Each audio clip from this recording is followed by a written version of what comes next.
Kick the tires and light the fires. Do it.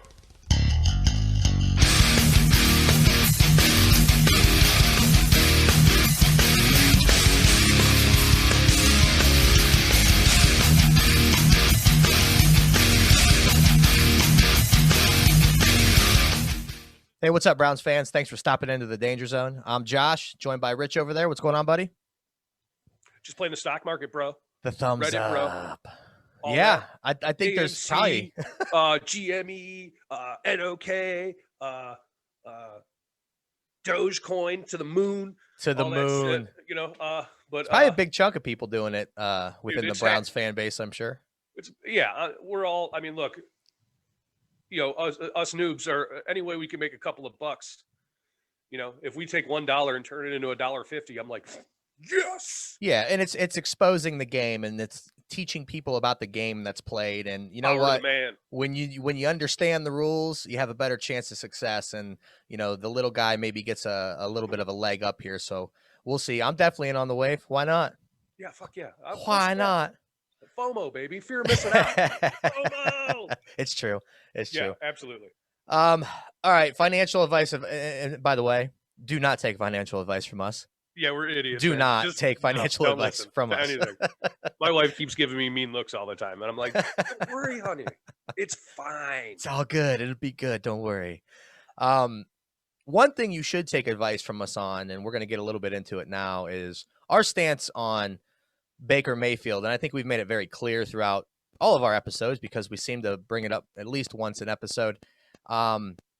Rich, I'm gonna punt it over to you and let you kind of lead us into this discussion. And obviously, this is referencing a small group of I'll be fair, a small group of the fan base and a small group of the media, but a large enough group that are essentially clamoring to maybe upgrade the quarterback position.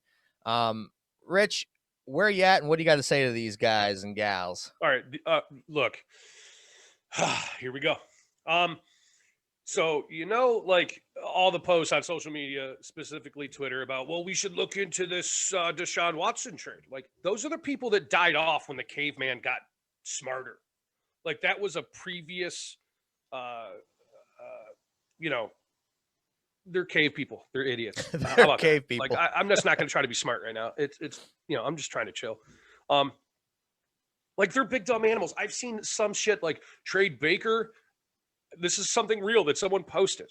All right, trade Baker, Myles Garrett for Deshaun and JJ Watt straight up. And I'm like, I would kick your child if I was around you when you say, like, when you think this, I'd walk up and just boot your kid in the chest and be like, how do you like that? This is what happened. This bloodline cannot continue. Yeah, you're too, like, I've seen a ton of it and I don't understand it. You've watched bad quarterback play for 20 fucking years and for 20 fucking years with this few blips across the way occasionally that made us fall in love with idiots. Yeah. You know, and now you see good quarterback play. He was a top 5 QB at after what, week 9, week 11. He was after the bye, pretty much. I mean, you could probably make an argument. Fucking lights out, and he wants to be here. He knew he was coming here. He said it. No, nobody better than me to go turn that situation around. And yes, Jarvis Landry has a gigantic portion of that. You know, he gets a ton of the credit. But the quarterback in Cleveland is a monumental position. Yes. In terms of on the field, off the field, for the fan base, for the livelihood of the franchise. And this guy is exactly who we needed to be in that spot. Nobody fucking better than him. Mm-hmm. And he's outperformed what we thought. I thought he was going to be okay this season. He was better than okay. Yep. All right. He wasn't fucking, you know, lights out, the greatest quarterback I've ever seen, and we don't need him to be.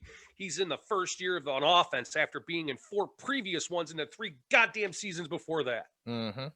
Watson is quitting on his team. He wants out now, whether it's because of the record or fucking whatever, his issues with ownership. You know, I think there's a race issue somewhere in the lines here that I think is just kind of, it's being mentioned, but everyone kind of wants to keep their hands off it a little bit. and you want to fucking trade the guy we have for another dude? Yeah.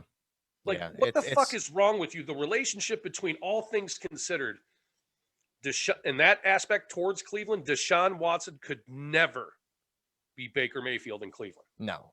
And that's the thing. I think you're highlighting, this thing has layers to it. It's the people who are saying, well, maybe we could upgrade the quarterback position. You know, they should take a flyer on Deshaun Watson. Andrew Berry should pick up the phone because he's doing his job.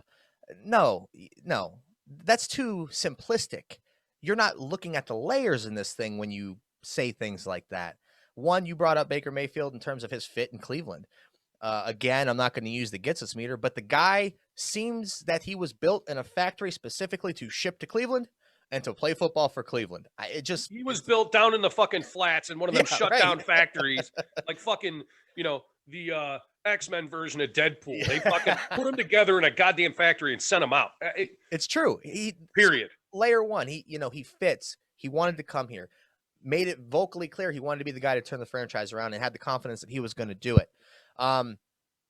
There's also, when you look at the non-Baker Mayfield side of the thing, what you're going to have to give up, even if you did want to entertain the idea of bringing Watson in, what you would have to give up, it's too much.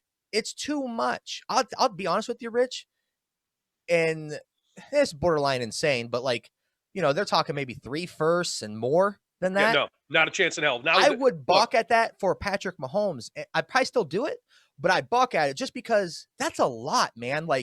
Understand this. You can't even get to this portion of the conversation without talking about how bad the defense is and how the fuck you plan to fix it. So you can't even get to, you can't do your due diligence on Deshaun Watson when you have Baker Mayfield because of multitude of reasons. One, most of which we covered already, you and I. And then the shit we haven't talked about is, what if that fucking conversation gets out? Yes. But we already saw how Baker, dude, look, there is no way you could put a bigger chip on Baker Mayfield's shoulder ever. And that's what I like, is because even if he wins, and let's say the Browns win a Super Bowl, that chip's still going to fucking be there. Tom Brady found a way to keep his chip through his entire career, and it's to me, it's like you have the choice of 2 Ferraris. All right. Ferrari A is a fucking spider. It's fucking fantastic, blah, whatever. All the fucking numbers, irrelevant. All right. And the other one is B, same exact car, but it has 10 more horsepower. All right. And it costs an additional $10 million for 10 fucking horsepower. Yep. The juice isn't going to be worth the squeeze in terms of everything taken into account between Baker Mayfield and Deshaun Watson. You may get a few more touchdowns. You may get a few more yards, and you'll maybe get the same amount of wins, maybe a little bit better. Yeah. Maybe. For what? For ripping out part of the character of your franchise going forward. Yeah. For starting over. If you do that, you're starting over. That's what you're doing. And you can't afford to do it. You don't need to do it. Look, we got a guy, and I'll simply put it like this. Give me Baker Mayfield, who's been forged in fire already with this organization, versus a guy who, you put earlier, quit on his team. And I know there's going to be people defending Watson. Well, this, that, and the other thing, and they promised him this. You know what? It don't matter. Guy just signed a huge contract. And now he wants out because, whatever the speculation was, they didn't include him in the coaching search like they said they were going to. No, don't get me wrong. Houston's fucking up left and right. But there's actually talk about them maybe being the new Browns, which I think we could probably do half a podcast episode talking about the potential new Browns candidates out there in the NFL world. But the fact is, he just signed a big deal, and now he wants to leave his team. And you know what? It's kind of that Josh McDaniels thing. Once you kind of show some colors, there's going to be that question is, are you going to do it again? Are you going to, you give up 3 firsts for Deshaun, bring him to Cleveland, and things don't go the way they want them to go because the defense is still bad because you weren't able to do anything to it. And maybe now the offense is a little worse too because that chemistry is not there, that cohesion. What, is he going to want out from here in a year or two? Look, man, save the headache. Give me Baker. I think, like I said, we've made it pretty clear where allegiances lie. And this guy, he's going to get you a ring. Mark it down right now, 1/31/2021 at 12:31 p.m. Baker Mayfield will win a Super Bowl for the Cleveland Browns. I'm not saying next year. I don't know when. but I just feel it. It's going to happen. So that's pretty heavy, bro. I like it. I mean, I'll just put my stamp on it. Stamp of approval. I agree. And that's kind of why, and this is going to segue us into the next conversation. You know, when you talk about the extension conversations with Baker. Now, I know there's a lot of things going on this offseason. We'll kind of dive into some of them as we go through our next segment. But specifically with Baker, that extension looms out there. It's not a necessity. They could pick up the option. Where are you, Rich, in terms of what you would like to see the Browns do with Baker? And then So give me why you picked that. Like the fan side of me just wants it done so I don't have to think about it or hear about it anymore. That's it on the fan side. Yeah, put it to bed. Just get it away from me. All right, we already know what the deal is. Just be done with it. And then I look at it as the longer now, no matter what, if you give him an extension, it doesn't kick in until after his rookie deal is up. Yeah, it's like in addition to, right? Yes, it's an extension. That's exactly what it is. It's an extension. So how they do that in terms of going forward with the cap money, the NFL cap ain't going up this year or next. Nope. They're falling both of the next. Well, it may stay the same next season. I don't see it growing much. So, and you got some pieces you got to deal with here. You do. You know, and that's got to be some responsibility on Baker. And I'm not saying he needs to give us the Tom Brady treatment because his wife makes Billy, fucking Brady's wife is absurd. Yeah. Yeah. Sorry, Emily Mayfield, you just ain't got it. Not with the money like she does. Not like that. No. So, Baker's going to have some responsibility here to be like, look, look, let's be real. He's not in the top 3 guys money-wise. He's just can't be. No. If we want to be successful, he can't be in that bracket. No, and you're looking at, so Mahomes making 45 a year. These are averages, obviously. Watson, coincidentally, we were just talking about him making 39 a year. Russell Wilson's at 35 a year. Roethlisberger, his is going to change, obviously, so I'll leave him out. Rodgers, 33 a year. Rodgers is due for an extension, too. Rodgers, they might – that's going to be nasty in the offseason with Green Bay and Aaron Rodgers, depending on how things go here. Yeah, especially since he lit it up, too, pretty much. Dude, yeah, he's fucking for real. So Baker's got some responsibility to I'm not saying give us, you know what I'm saying, but just don't shaft us. The power is with the quarterback. Yeah. You can't be what the fuck else are you going to do? What else would you do? Like, what other option do you have to not sign him to an extension and go back to quarterback fucking purgatory? Right. And so, I don't think the money plays a factor. It does. It has to. You look at a Baker and look, I'm a huge Baker fan, and he's probably likely to spend his career between the 7 and 15 range in terms of quarterback rank. He might creep up into the top 5. Occasional season creep up in the top 5. So if I'm judging by what other guys are making, and I know these contracts are always, flavor of the month, and it's whoever set the new standard and yada, yada, yada. I mean, I'm thinking, Baker, if you extend him for maybe a little bit longer than, maybe he goes 6 years or something, and it works out to be 28 to 30, 31 a year, something like that. And you know how they give these contracts, man. Things become bonuses. They don't count against the cap, yada, yada, yada. They do all this stuff. Look what the Rams just did. They just took Jared Goff's contract and NBA'd it. It's a salary. They kind of did. Well, we did it with Brock Osweiler. Brock Osweiler. There we go. Yeah. We bought a second-round pick, essentially. Yeah, that's good stuff, though. So the cap is definitely squishy. Yeah, right? It is. I'll tell you this right now. Baker's number is going to be over 30 a year.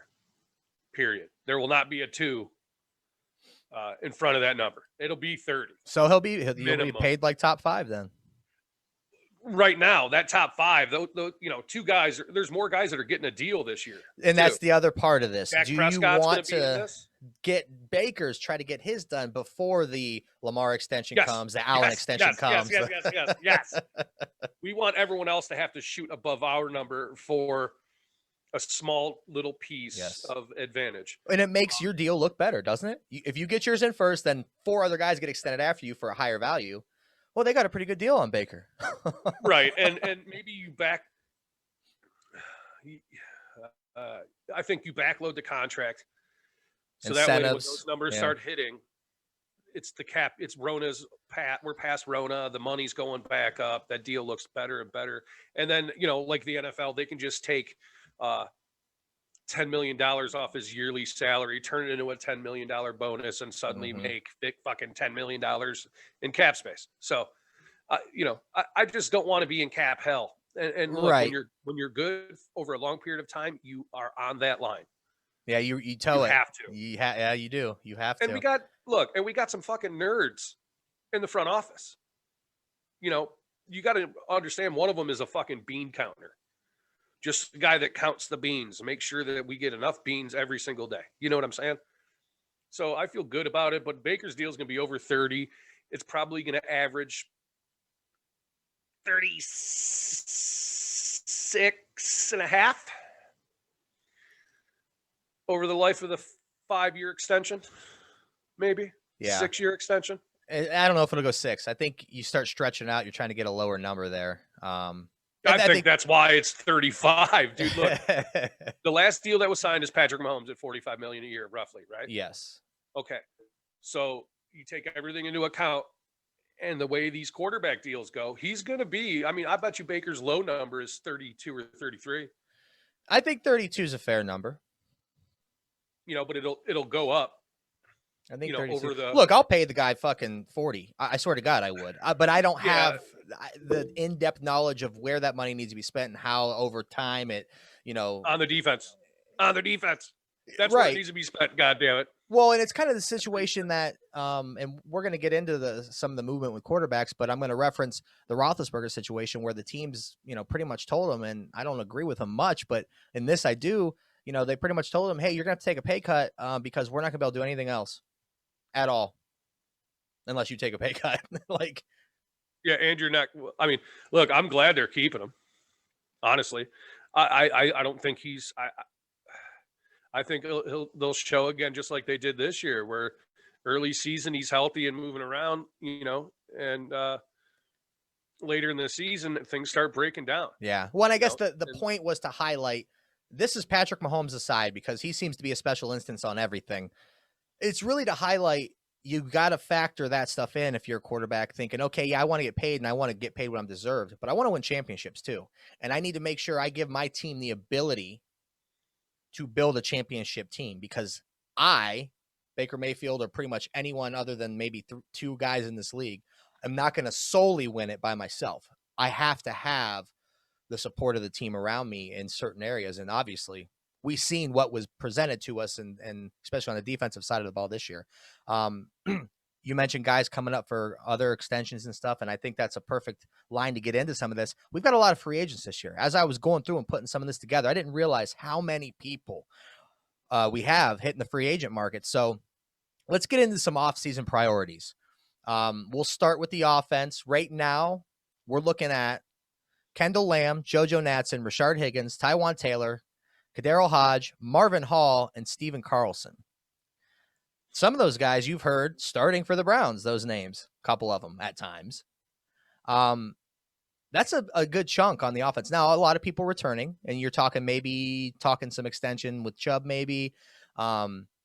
With that list, Rich, is there anyone that jumps out that, the Browns you think should and will resign? So Rashard Higgins is one. Yep. There were 2 names that you said on that list that I give a shit about. The rest of them. Kadero Hodge? No. Steven Carlson, the tight end? Top Kendall Lamb, for sure. No. He killed us in that fucking. So we got Lamb, Natson, JoJo Natson, who didn't really see any time this year. Yeah. Higgins, who we talked about, Tywan Taylor, Kadero Hodge. So that's all wide receivers. Marvin Hall, another wide Higgins practice is squad. the only one. Then there was somebody else, like the first couple of names you went off. That's it. All right. Then that's all I want. And then maybe extending Chubb if that presents itself. Chubb ain't getting an extension this year. It'll be next year probably. So all I want on offense right now, re-sign Higgins, extend Teller, move forward. That's it. Picked up some pieces. Well, I'm glad you brought up Teller because Baker may not get top money. Teller's going to demand top money. Yeah, but top money for a guard. Now, it's been creeping over the years. It's been getting up there. It's not tackle money. But they'll do it right, dude. I think seeing Teller on the sidelines, same old Browns fucking getting fired up and Yeah. shit. He wants to be here, so that'll give you a little bit of a break, even though whether it should or shouldn't is debatable.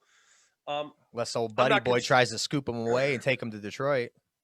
Is that where Dorsey? He's in Detroit, right? Yeah. Look, there's very few guarantees in life, but one of them is Wyatt Teller will be on the Cleveland Browns next year. I agree. I think he's going to Going demand forward. a big paycheck, but he's one who's worth it. I mean, you've seen the numbers The don't difference. lie. Yeah. You've seen it, and the numbers don't lie. And it's fun to watch when he fucking Fuck mangles. yeah. I love it. I fucking love it. House of Pancakes, baby. Yeah, dude. and they fucking were feeding the masses last year. Yeah, they were.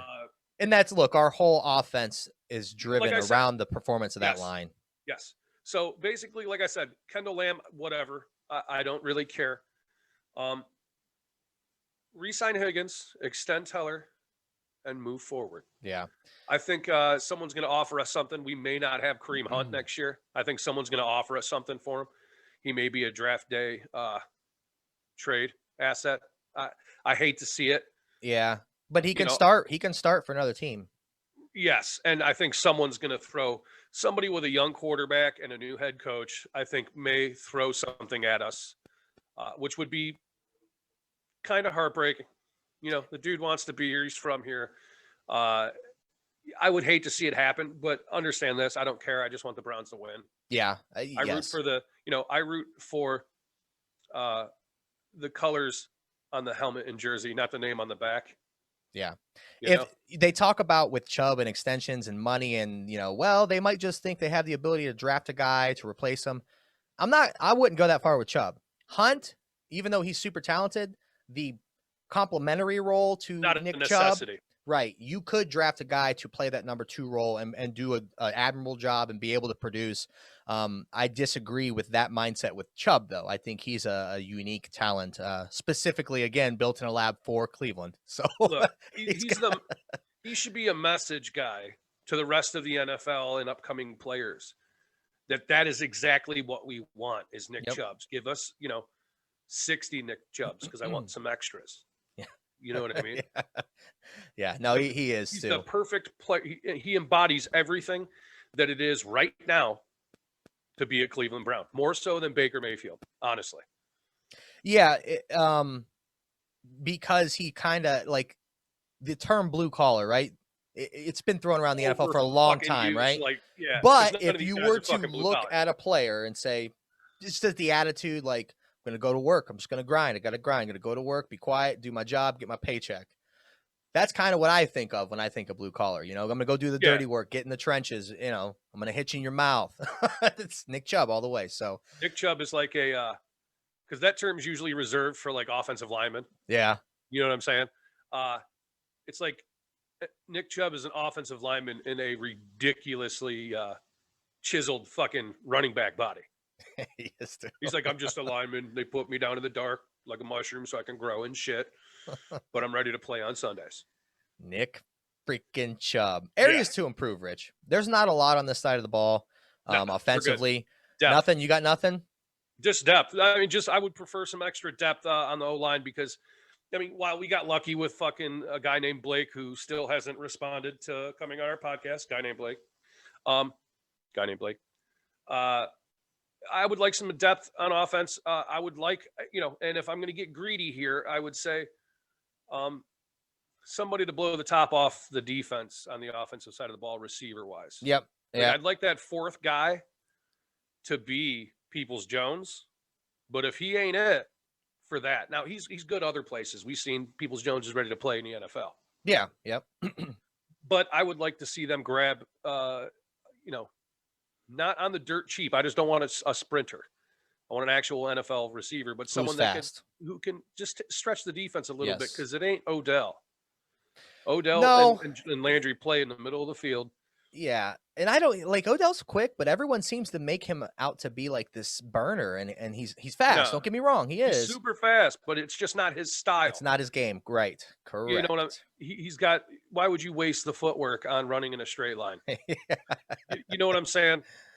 give me that track sprinter guy who's also, exclusively an NFL wide receiver. Yeah. But give me that top end guy to create a little bit more space. And I think honestly, that's the only thing that we didn't have in our toolbox last season. I agree with some. Now I'm not willing to get that receiver at the cost of Odell or Landry or fucking anything ridiculous. No, you got to find a gem kind of almost with that would be the ideal scenario. Or a fucking a slightly vet guy who what you're gonna get for decent money and say, dude, look, we're trying to go to the fucking playoffs and do big shit. You want to come with us? To jump on board, bro. You know what I mean? I mean, Yeah. that's the message we're sending. We should be sending in the offseason to the rest of the NFL and the players is, ring chasers. You guys had still got some shit to play for, but you want to get that fucking ring. Well, Yeah. come on over. Well, Baker Mayfield said it. New standard. There's a new standard here, and Yes, getting to the playoffs every year is the new standard. And that's what when picking up pieces for this team, that's what's going to be kept in mind. I think you're right with the speed though on the wide receiver side. I think that's an area to improve, whether it be with guys that are on the roster or identifying someone else. Tight end production, I thought was another one. Now, whether that's through scheme or ability or whatever, I mean, we've got some talented tight ends on this roster, and it's not that they really were bad this year. It's just like we talked about it before. I had it in my head that there was just going to be a lot more tight end usage.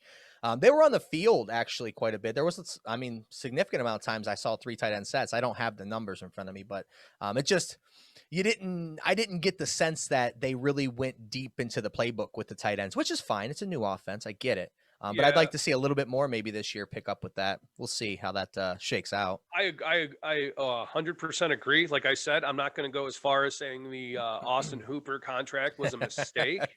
But it's stinging a little right now. But it's a little bit sus right now because I'm sitting there thinking and maybe it's a chemistry thing between him and Baker. Some of those throws, people always look at him as easy. I mean, when you're throwing over a linebacker under a safety to your tight end in the middle of the field, that's a tough ass throw. It's a sliver. It's a sliver of a window.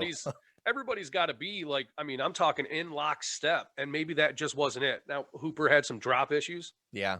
Dude makes some, ridiculous catches. But then he drops some we needed that, bro. We fucking needed it, and he hit you where you want to be hit. Yeah. It was very Njoku-esque, the drops that Hooper had. Speaking of which, how about the fucking season from that guy? Yeah, and I don't think Njoku dropped anything this year all of a sudden. No, we spent all off season well, you better get your shit together, bro, and fucking catch the ball and shit. And damn near pretty much every time we threw him the fucking ball, he caught it. And whether it was the most absurd catch in the world or just something that you expected him to drop, he caught it. Yeah. And had a great fucking year. Fuck, dude. What do? Do you give him a deal and keep him here, or do you fucking let him, explore, send him to another team to give him an opportunity? Well, I think you made your bed by giving Hooper the money you gave him. I don't know the details. I could pull them up, but I'm not sure what's guaranteed. But you kind of just did sign him to a pretty good deal. At the time, it was the biggest one, and that was eclipsed shortly after. But I don't know, man. It's tough. Maybe if it's going to be, he doesn't have a lot of pull in terms of money. Yeah, he showed some more ability this year, but he's not going to make big money. So it's all if he wants to stay. I think the team will probably want him back. Here you go. All right, look, there's 2 places I think David Njoku will be. It's either the Cleveland Browns or the Tampa Bay Buccaneers. You know what? He'd probably be a fucking stud on Tampa Bay, dude. I'd like to see him stay with the Browns, especially after the solid year he had. But look, if he's not with Cleveland, I want him to go to Tampa. Yeah, because that would just be fun to see. I like the player.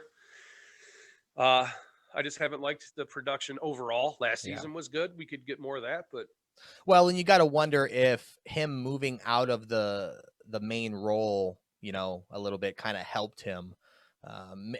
And that kind of leads more questions. Is he a guy that can be a main tight end target, or is he a rotational fill-in guy? I don't know. I think they pissed him off. He got really good at the blocking end of the game during the season. He was a damn good blocking tight end this year. He's got the frame for it too, and the strength and athleticism. But I think he's just like a baby giraffe, though. He still kind of seems to, you know what I mean? When he makes a play, everything just looks terrible. Yeah. I'd like to see him here next year, but if he's not here, I want to see him in Tampa because I think that'd be fun. It would be. I agree with that. We did, I talked about all the free agents. We did actually sign some guys to reserves contracts. So a couple interesting names on here. The most recent was Ryan Switzer. Should be a familiar name to you Browns fans out there, being that he played in the division. Wide receiver, another small little white receiver, like a Cole Beasley mold type, maybe not as good, but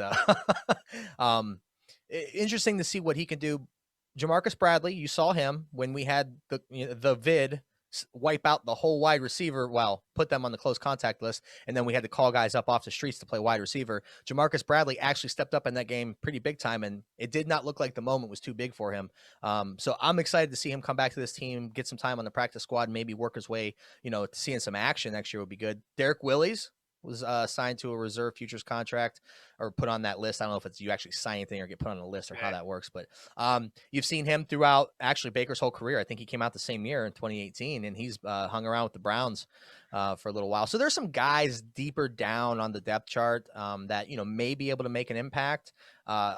It's going to be interesting to see how this team, because a good part of this foundation on this group here was built already before this new regime took over. Now they've done some things, but it's going to be interesting to see how they find these guys, these gems from practice squads, bouncing around, yada, yada. Find these guys, because I believe wholeheartedly that good organizations will at least find one guy a season, and maybe he sticks around for multiple seasons, but one guy that is a nobody, that is unknown, pulled undrafted or whatever, pulled from a practice squad, and is able to contribute. You're going to have to, because you can't pay everyone fucking top money at their positions. You're going to have to find guys on the cheap who can perform. So it's going to be good. Johnny Stanton, actually, he's on that list too, keeping him around. And AJ, we're not to the defense yet. We'll get to that. But anyway, so those guys on the offense side. Jumping ahead. Yeah, I was jumping ahead. Signed to the reserves futures contract. Closing out the offense, Rich, I want to talk about maybe some coaching adjustments going into next year with the offense. I've got two, and I'll throw them out there. You talk about, you think Hunt might be gone. I hope not, because my number one is the use of both Chubb and Hunt at the same time on the field. I know they were doing a balance thing there, keep one guy fresh, do this, that, and the other thing, 1-2 punch. But every Browns fan fantasized all season long, man, you get these guys on the field at the same time and actually design plays around both of them to see what that would be able to, look like. I think they will work into some of that more if Hunt's around next year. And then, getting the run game in rhythm early. I believe just like a quarterback needs to get in rhythm, the run game needs to get in rhythm as well. You saw a lot where Chubb, he might get stuff for 3 yards, 2.5, 3.5, 4, 5, 6, but then he hits that 8th run, boom, 25 yards, boom, 40 yards.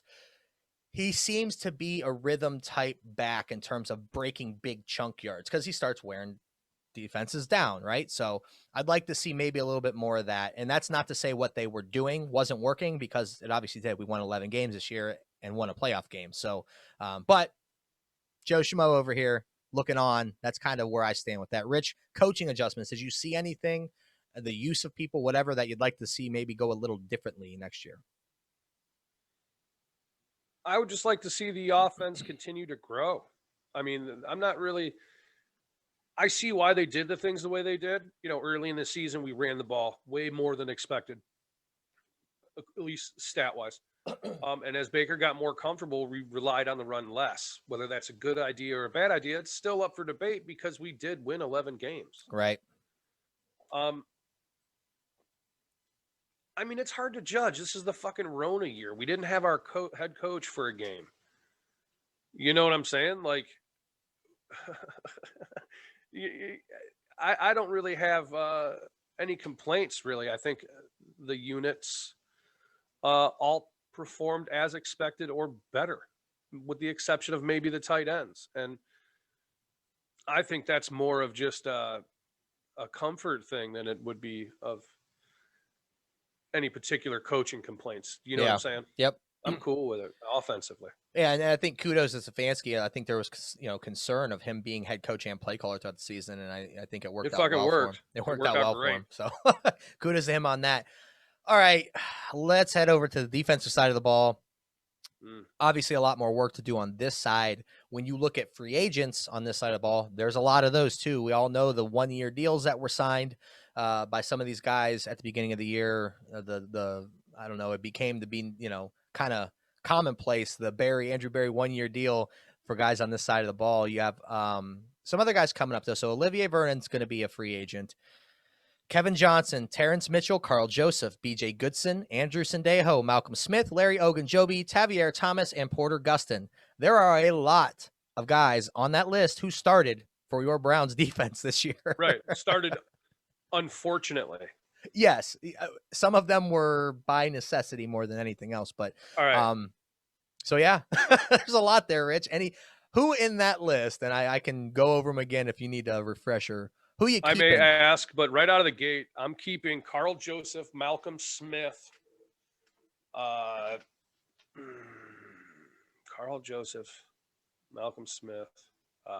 You got Vernon, Kevin Johnson, the cornerback, Terrence Mitchell, the cornerback. Maybe T. Mitch.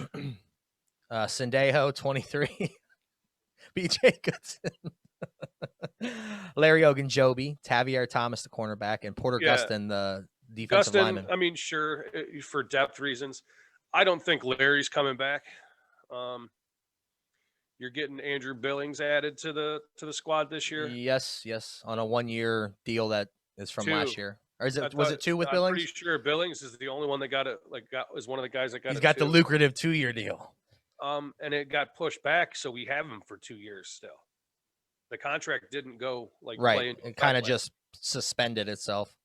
So you got him, you got Jordan Elliott, you got the other Thomas on the D line. What the fuck's his name? Oh, not Major 9 because he's not with the team anymore. No, fuck that guy. He's playing music somewhere. He probably snorted like last night, dude. Major 9 probably snorted a bunch of Molly and was all sweating somewhere in a warehouse. But yeah, last name glow stick. Thomas. I can't think of his name for the life of me. His first name. But Guy Thomas. No. Dude face, bro. Dude face. Whatever. I can't. 96. God damn it. I'm not seeing. Well, whatever. He God. I'm gonna get pissed here in a second if I can't figure it out what it is. I'm gonna lose my mind. Give me the interwebs. I'm gonna find out. Right here. Browns D-line depth. I can't believe I'm doing this right now. The only one I keep going to is the cornerback, Tavier Thomas. No, he ain't gonna be here neither. He's our best special teams player. That might be his only shot. What are all these little windows? Whatever. To hell with it. It is what it is. Gustin, I think they should keep him around. He's a good rotational guy. Yeah, he's a good depth guy. Jordan Elliott, Sheldon Richardson, Billings. I mean, there's not a lot of room left for the other guys that we could think of. I would imagine they're going to get better at end. There's rumors. I mean, we may as well just talk about them right now. There's people are going batshit crazy over J.J. Watt and the Texans probably separating, and people are like, just trade the whole team for 150-year-old J.J. Watt. Like, he was still in top 5 in pass rush grade, I think, from defensive end position. I'm not saying he's old and washed up. He'd be a really nice piece to go opposite of Myles Garrett, but all the things considered, what's the cost? And that's the only thing I give a shit about. Yeah, and that's going to be the deciding factor because there is so much to do on this side of the ball. I mean, you look at areas to improve, Rich. You touched on it, D-line, and you can really go any one of these all three levels at 1 or 2 or 3. They're almost interchangeable. D-line, linebacking core, we talked about needing speed from this linebacking core that we just don't have right now. And the defensive backfield, you got to improve there. You got Ward, and that's about it. You don't know what's up with Williams. Supposedly he'll be back, but there's still concern there. Harrison's good. You got 2 of the 4 in the back. And Harrison. Yes, Harrison's good. The problem with that is Woods wants to play 5 back there with you know what I'm saying? Yeah. And we have high hopes for Delpit, but look, he hasn't pplayed an NFL game. So yeah, everybody's like, Greedy and Delpit will be fine. It's like, you don't like Delpit. Honestly, I think Delpit has a better shot to be fine than Greedy. I would agree with that, actually. So I mean, is there potential? Like, yeah, but they're 2 of the guys are bonuses. You can't expect them right now. Yeah. And even, what was it? Wasn't it Andrew Berry that said that, there's nothing on our roster that would stop us basically from drafting another corner if we thought it was needed? It sounds like something along the Similar lines to, of what like, I he'd said say. it a little more direct because he talks really well for a GM. Like, you don't really tell you shit. But he said, no, there's nothing that really, if they feel that's the fit that they need going into the season, then they'll take it. Yeah. And Yeah. in today's NFL, you got to, but They're still. going to have to. There's going to be a slew of free agents either retained and brought in. I mean, you can't draft a whole defense, so they're going to have to find guys to fill these spots. So I expect either trades, free agent signings. There's going to be a decent amount of capital spent, either via cap or draft capital, spent on the defensive side of the ball. And man, it's gonna. This is one of the things I'm interested to see how it shakes out this year, because I have a feeling it's going to be vastly different from what we've seen this year, personnel wise, obviously. Look, here's the thing. Let's say, off the top of your head, what do we have? Maybe realistically, we have 4 solid guys that we can count on next year defensively. Maybe 5 in your starters, right? So you got Ward, Harrison, Garrett, Sheldon Richardson. Yep. All right. Those are the 4 guys you can guarantee to go into next season with their no concern over their position, barring injury. Obviously, I have to state it. Don't expect, and I'm going to make this real fucking clear to people so I don't hear about this shit. They're not going to fix the other 7 spots in one off season. It's the tall order there. All right. So we went into this season after the injuries and everything shook out, and you look at it in hindsight with 7 holes. If we could fill, not with fucking perennial Pro Bowlers and shit, if we can just fill 4 of those into starters, into quality NFL talent, that's a damn good job of fucking rebuilding a defense that was totally, essentially neglected in the first year, which you could see by all the 1-year contracts. Like, You don't give a guy a 1-year deal because you really want to keep him here. You know what I'm saying? We need a spot filled, and maybe you can prove it there that you need more. Can you move, buddy? Can you move? Can you do the football? All right, 1-year deal. Get over here. We need your body for the year. Yeah, they're in the defensive side. They're guys they signed to reserve futures contract, much smaller list. And the only one really notable on there is AJ Green. They seem to keep him around.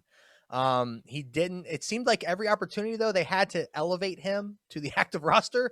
It just never really came to fruition. So he's kind of the enigma right now of undrafted guys with this regime. And I'm interested to see how they plan on utilizing him, because obviously they see something in the kid. Maybe it's just the raw talent and they're still trying to develop it. But it would be nice if we could pull. I talk about the one, getting one guy, one unknown guy to contribute. It'd be nice if it was in the defensive backfield. To be able to help it, step in there. So it'd be super fucking helpful at this current juncture. Yes, sir. Our DB room, outside of the guys we named earlier, is just terrible. I mean, Sendejo's in it. That makes it immediately worse. It drives down that average quite significantly. Yeah, I appreciate his effort and knocking himself out and shit like that, but I pray that we don't need you next season, bro. Sorry. Heart only goes so far. It's good to have, but it only goes so far. Coaching adjustments for the defense, Rich. I think there's a few that I'd like to see, and it doesn't involve getting rid of Woods, but it does involve, and it's hard because some of this is hard to separate between, was it talent or was it coaching? And I think, again, maybe the truth lies somewhere in the middle. So at least I'll treat it that way. Discipline. I thought the defensive unit looked undisciplined, not in terms of their play necessarily, like being dirty or getting penalties, but like just being out of position or sloppy technique. So maybe some of that plays into coaching, maybe not. But right now, for argument's sake, I'm going to plaster it there with coaching. And then I don't know, because I didn't dive deep into the scheme and how they run it, but maybe the complexity of the scheme led to some of that. I don't know. But you got to wonder, because I've seen a lot of this. And right now I'm putting my arms in the air like I don't know what to do. I've seen a lot of that going on this year with the defense.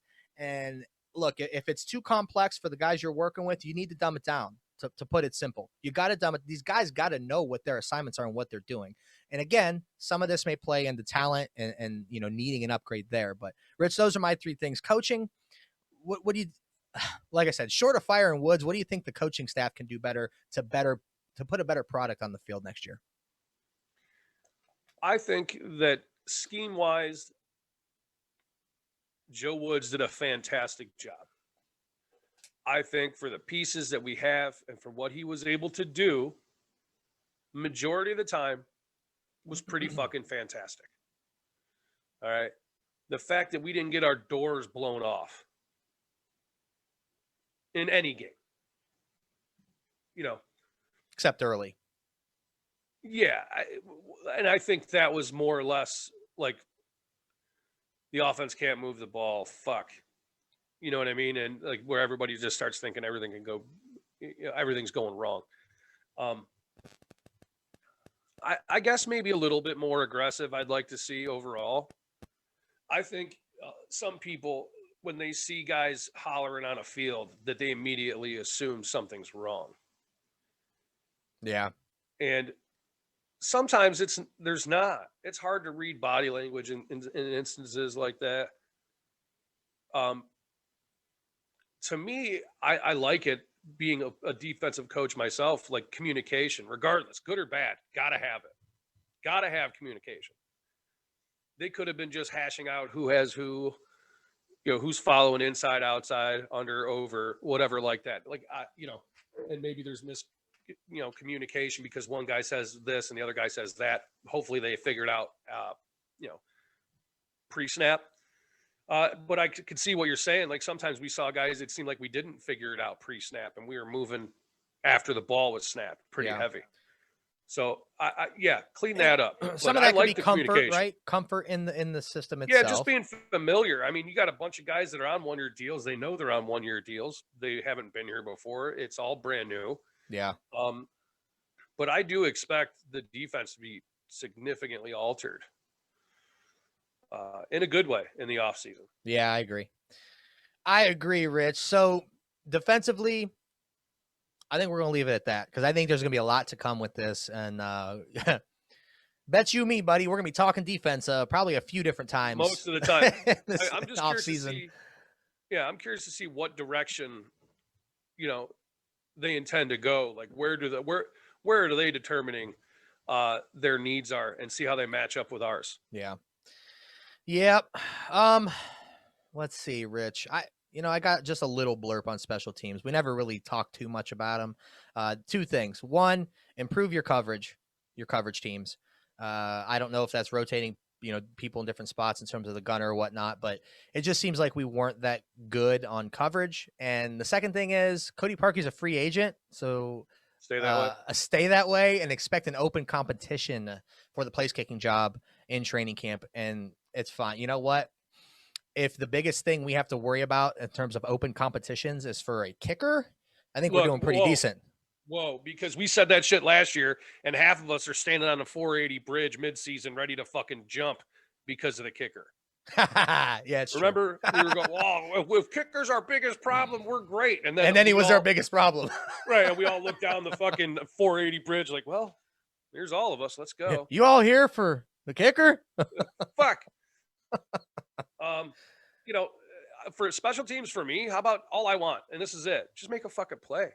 Make a play. A game like a momentum swinging type play. Yes. Show up somewhere on the screen. Period. Force a turnover. Put one in the fucking end zone. You know what I'm saying? Like just anything. Do anything. We were just so fucking meh all season on special teams. It just wasn't fucking worth anything. You're right. It wasn't. You know what? I think we're spoiled a little bit too, obviously, throughout the years early on, because it was our only good unit. We had Cribbs, we had Dawson. Our offense was actually our other defense half the time. Right, it's a true story. So, a little bit of movement there, I think, is going to happen with the kicker. But other than that, I don't know. You're probably going to see much. That's all I really got to say in terms of the different units of the team here in terms of priorities and whatnot. We're going to see a lot of things start to come in motion. I know that we say this every year. Here within the next, let's see, 6 weeks or so, 5 weeks, you'll see talks start coming, ramping up with free agents and whatnot. We've already seen trades start to happen, most notably around the NFL. Was yesterday, I think, that Stafford was dealt to the Rams, which this was a shock to me. I knew Stafford was going to get dealt. It was thrown out there. I didn't expect it to be to the Rams. I didn't put those two together. So Stafford dealt to the Rams for Goff, 2 firsts and a third. Rich, I like Stafford. He's a good quarterback. Mm-hmm. Yeah. It's a little rich, man. That's a little rich. So, well, yeah, it's because, look, here's the deal. I had Stafford going to Indy just because it was too easy. Right. So, from what I can gather, it was down to San Francisco or LA. And they were getting a quarterback either way, right? I'm sure San Francisco included yes, Garoppolo. Yeah. But I got, the Chargers look like they're about to make a move, so the Rams got to do something. What's the name of that quarterback? Billy No Name in LA for the Rams beat out Jared Goff. Oh yeah. At that one point. And the reason it's so rich, I think, is because of Goff's contract, like we discussed. I think that contract is worth a first and a third by itself. Yeah. And I think paying him to eat it. I think Stafford was traded. He's 33. I think he's got back issues. This makes me a little uncomfortable. I posted on Twitter. I got some interaction, but most people don't see. I think I'd be concerned to give up what I just gave up. Yeah. Which may have been just to get rid of Jared Goff. And you're like, all right, Stafford's our placeholder. But Stafford's good if he can stay healthy, which, whatever. Well, with the 2 firsts, that now puts the Rams at what? I think I saw 7 straight years without a first round pick. Something like that. No, they didn't. Yeah. Well, what? Who has their first this year? I don't know. I just seen the streak of years was like 7. I'm like, what? It's got to be Jacksonville for the Ramsey trade, right? Oh yeah, I think you're right. Yeah, it's a little bit rich, but when you consider the contract that the Rams had to get, were able to get off of those picks to send with it, probably wasn't a bad deal. Yeah. It's going to be interesting. Another year. We saw it last year, with quarterback movement. We're seeing it again this year. Another year where a long tenure quarterback is playing for a different team. And don't get me wrong, Stafford's going to perform much better, I think, with the Rams than he did with the Lions. His career with the Lions, man, it just seemed like it was doomed from the start. It was never meant to go anywhere. And the guy has talent, and we'll see. You're right. He's been beat up through the years too. He's been beat up. Yeah, he's been beat up. He's never had a running back. They pissed off his fucking ridiculous receiver.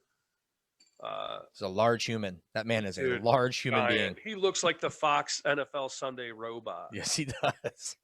Or did anyway. Yeah, there's going to be a bunch of moving pieces, man, with these quarterbacks. I hope they all go to the NFC. Yeah. Well, and I'm specifically eyeballing the Watson trade request, right? We spoke earlier about the whole, things with Baker and whatnot. Watson will not be a Cleveland Brown. It's you guys are silly if you think it's even a remote possibility. But it's still up in the air if he'll be anywhere other than Houston. But it is intriguing because the kid is talented. And I say kid because he is only 25 years old. He is talented, and you think he could do good things somewhere else. I just, like you said, I hope it's not in the AFC. I don't really want to play against them.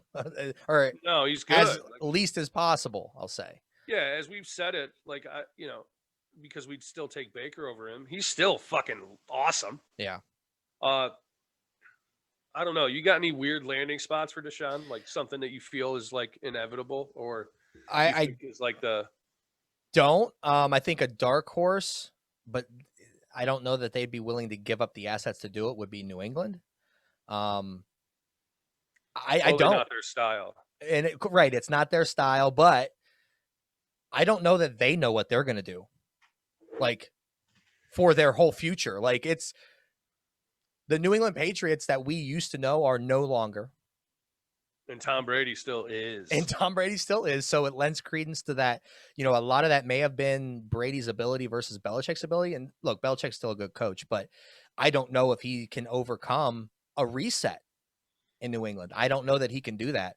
And I got to think that organization is kind of shaking in their boots right now, thinking of what the hell they're going to do, you know, because unlike, you know, contrary to popular beliefs in New England and like places like Pittsburgh, quarterbacks don't fucking fall off trees. You're not just going to go draft another fucking 12-year guy, 15-year guy that's going to take you to 10 Super Bowls. It's not going to happen. Like, it just doesn't happen that way. So I think anything's on the table, man, but you're right. It's not their style. Other than that, I got no idea with Watson. What are you thinking?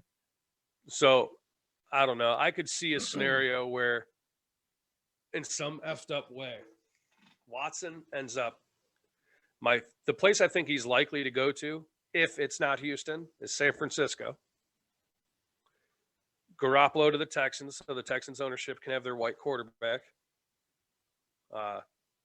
Or I could see my biggest pick for the dipshit of them all is John Elway going after. That's a totally John Elway move, though. Yeah, like, you know what? I'm gonna Mike Ditka all these picks.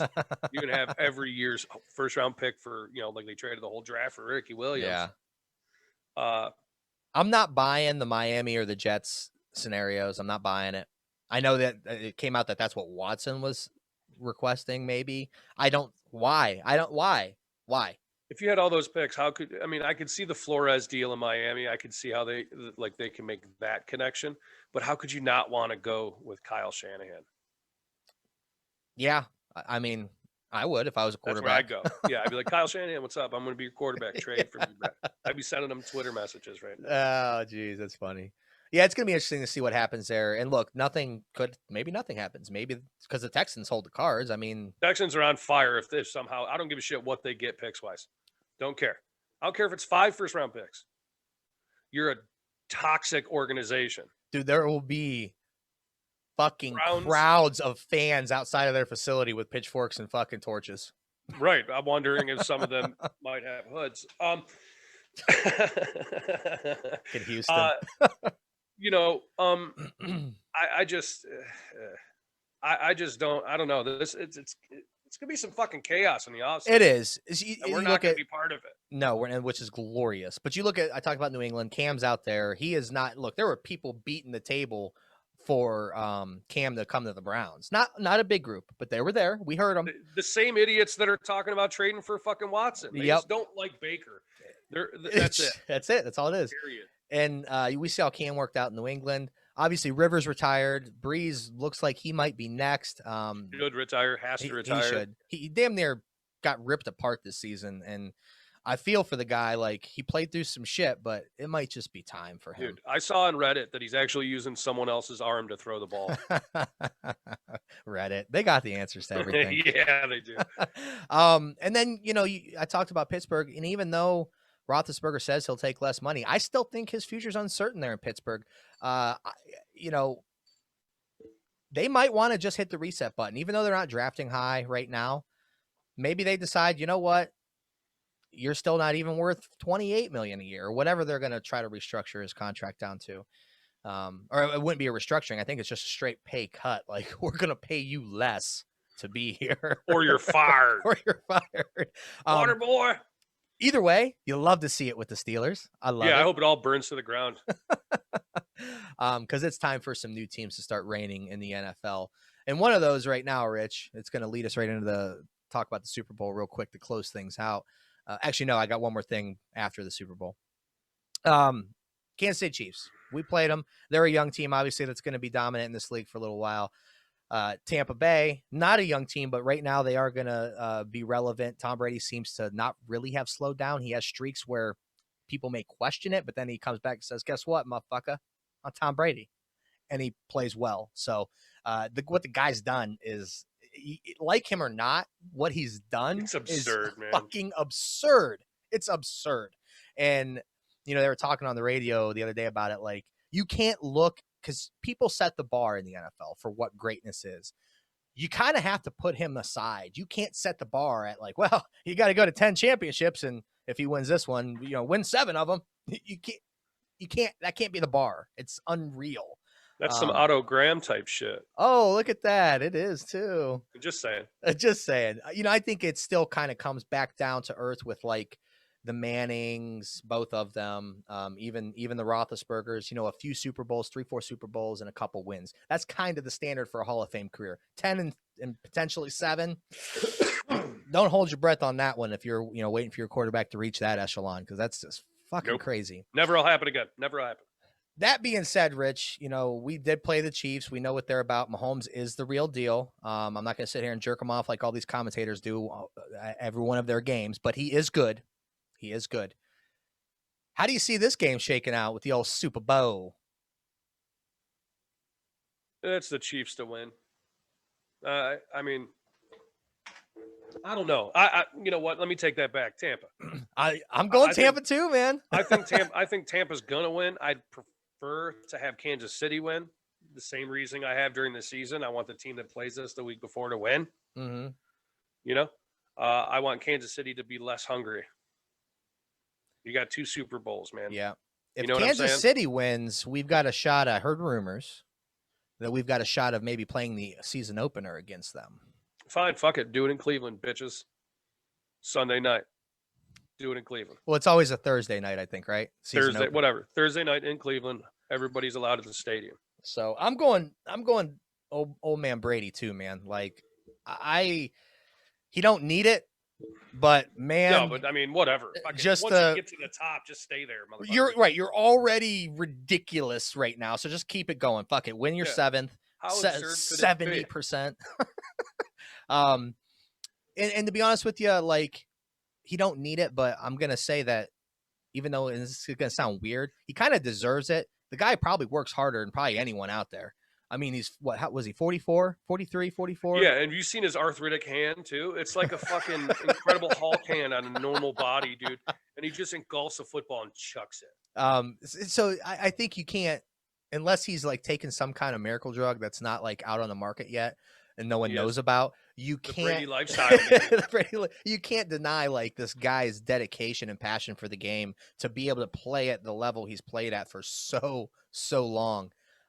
Yeah, I'm going Tampa Bay in this one. It's going to be a fun one to watch. I can't wait to set some lineups for this one. So we are getting thin time of the year here, Rich. Oh Christ, it's bad. Thin time of the year, and you're probably going to hear us say this a lot, but this gives you guys an opportunity to go catch up on the other sports that are gearing up your basketball and baseball by traveling over to mark1sports.com and checking out the content that is provided for you there with our brothers at CLE Tribecast, Ultimate Warriors, and your fantasy sports at the DFS Moneyline. Also, you got the flagship show, Mark One Sports, where they'll just be spouting random shit at you on that one. So go check it out. A lot of good content. That's mark1sports.com. Be sure to hit the store up while you're there. Rich, one more thing to close it out. What's that? Old J-Dub Johnson was on, I think, Bull in the Fox. He was on one of the 92.3 shows. And he dropped a little bomb about the unveiling of an alternate uniform next year. And he specifically said, actually, I don't have the quote, so I'm going to paraphrase. It was a throwback. He said it, or something to do with the history, right? So obviously, as we do in the technological age, people to Twitter and everywhere else took to doing what they do, designing uniforms, kind of dissecting it. Have you seen some of this stuff, Rich? Out there? Yeah, I've seen the logo they put together and the stars for championships and all that shit. Yeah, I've seen it. I am all but certain that it's going to be a completely white ensemble, the mid-40s, white helmet, white jersey, white pants. Is my guess, because there is rumor, I don't know if it's been verified, maybe it has, that they are with the alternate uniforms, that each team will be able to have an alternate helmet as well. And the white helmet is part of Cleveland Browns history. Do you have any ideas of what you think might be coming our way? I could see your scenario with a modern twist. I will tell you that some of the boomers out there will lose their fucking mind if we play an NFL game with anything other than an orange helmet with a stripe. I'm not impartial, man. I know a lot of people are. At this point, we're winning. I don't give a fuck what we look like. I wouldn't want a permanent change, but like an alternate, sure. Leave the helmet alone for permanent. But you want to throw in some oddball shit? Sure, whatever. We're winning football games. That stuff doesn't matter anymore. Yeah, it's You nice could little dress us extras. in fucking baby shit green and fucking mustard yellow uniforms that actually look like someone flung shit on them. And if we're winning, I don't care. It just can't be the elf costume uniform that I. Fuck it, go with the elf and beat people's ass in the process, and then go out there and river dance at the 50 when you're done. That's good. Yeah, so it's nice little nuggets though, and it's things like when you're not winning, you're like, I don't fucking care about the uniform. Go win a game. You know. Yeah, just do any stuff. When we are winning, I do appreciate the little things though, because it's like, okay, we'll Fair. see what they got coming. See what they got coming to us. So yeah, something to look forward to there. Rich, we will be back next week as a pair. I know I said it last episode and then threw one out after. We're going to be doing these little bonus blocks here randomly. You know what that is for those of you who don't know, where we just take a topic and like I said, beat the snot out of it for 10 minutes or so. You get a little one-on-one time with either me or Richard Stark, and should be a lot of fun. I had a lot of fun doing the one about Jarvis Landry last week. It's kind of morphed almost into the mold of like a Jim Rome, maybe Colin Cowherd type sitting, where it's just you talking about whatever nonsense for 10 minutes. So kind of fun. So look for Rich to be doing some too. Yeah, it'll be this week. Should be interesting. I got one brewing. I've been stewing on it for a little bit, so you'll get one from me this week. Should be good. All right, brother Rich, it's that time, man. Why don't you lead us out with something good? Yeah, dude. Look, the only thing good I have to say right now, because we're like we said, we're in the thin time here. Log off of your Browns Facebook accounts, please, and just stop. Take 2 weeks away. And listen to and go back and read some of the shit that you're posting and never do it again. It's gotten to the point of insanity, troll nonsense. And Jim, we got yelled at by Stephen A. Smith, who doesn't know shit. That's a good point. All right. So stop making us look bad by being fucking idiots. If you don't have anything smart to say or don't have a sweet Danger Zone podcast, keep your mouth shut. Stop making us look terrible. Go Browns, baby. Go Browns.